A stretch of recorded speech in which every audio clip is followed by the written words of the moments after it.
Once an obscure community, highly impoverished and notorious for its kidnappings, executed by its young jobless people.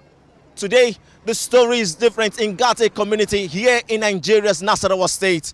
Come along as we explore how the Nigerian Farmers Group, a cooperative farming society, is raising the living standard of people in this community. A group of 6 people had reached an agreement with the community to secure part of their land to kickstart a cooperative farming model.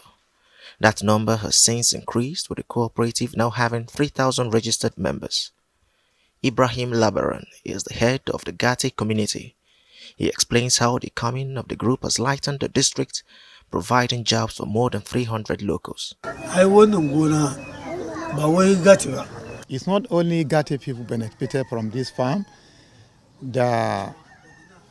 Many people from Gate, from around those areas, Babusabangida, Garaku, Ikefi, many people benefited from this farm. Before, Gate people, even the local government chairman no access road to come to Gate. But now, Gate, there is a road. This farm work on the road. Even primary school, there is no primary school. Our boys there for bush here. But now we have a primary school, and I think the governor have visited this Gate, and many even ministers visited this Gate, and by president visit this Gate. So we have benefited a lot. Even this are NEPA. Now the village have light, so we have many things. So we have benefited from the coming of this farm to this village. Jobs are not the only opportunity offered to locals. The farm settlement serves as home to some. John ANZAKU is the chief carpenter of the farm.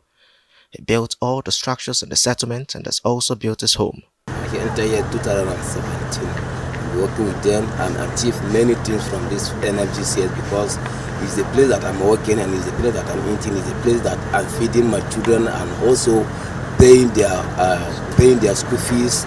Next is the rice farm. With the ongoing rice revolution in the country, more than 450 hectares is being cultivated.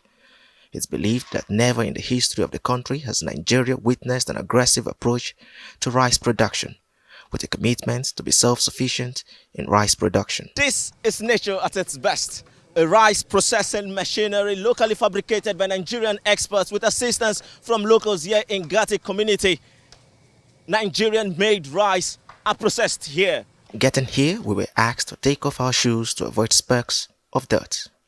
This is the pre-cleaner to clean up the rice, and we are having the destoner to destone the rice, and the dehusker to take out the chaff of the rice. Occupying a 3,000 hectares of arable land, this farm settlement can best be described as a rural grazing area. Farmers have their crops and birds flourishing, while herders have fresh grass and water for their cattle. There are more than 6,000 cows in the open and indoor ranches, and for the herders, it's safer keeping their cattle in ranches. I think it's better keeping them in the ranch than taking them outside. In the first place, because they have everything they want here. They have the best treatments. There's a dam around where they drink their water from. There's food around the farm. Because of that, there's no point taking them around, because we have been educated on how we can feed our cows without taking them far away from the farm. Besides, there's threats out there from rustlers and other threats. How was this feat achieved? Coordinator of the cooperative explains the agreement reached with Fulani herders in the community. We sat down with the Zaki, sat down with the emirs and said, look, we are willing to build a farm settlement center that will take care of the interest of everybody. But everybody must be willing to give something to be able to access anything. And we sat down with the Fulani, the Ardos, the head of the Fulani communities, the Zaki and everybody. And then they agreed that these are going to be the modus operandi. If your cow encroach on anybody's farm, we'll assess the damage and you pay. That's 1. 2, if there's any form of attack around 2-3 kilometers from the place, from the farm, center of the farm, up to 5 kilometers, we are going to figure out which location did the attack take place. And if it is known that any Fulani community is involved, the community agree that they're going to banish, are going to chase them out of the place. A former militant, Tedeka says he is transforming the Fulani industry into an economic opportunity for the people rather than a problem for the state.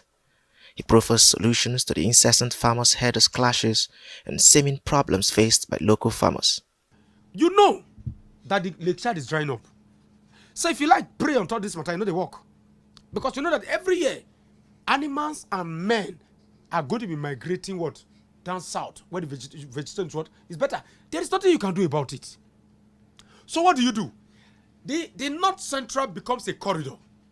From Kwara to Benue and Enugu on the east, Kwara in the west to Benue, and then you set up government-controlled ranches along that belt. So as cows are migrating from the north, what are you doing? You warehouse them in most of these government-controlled ranches.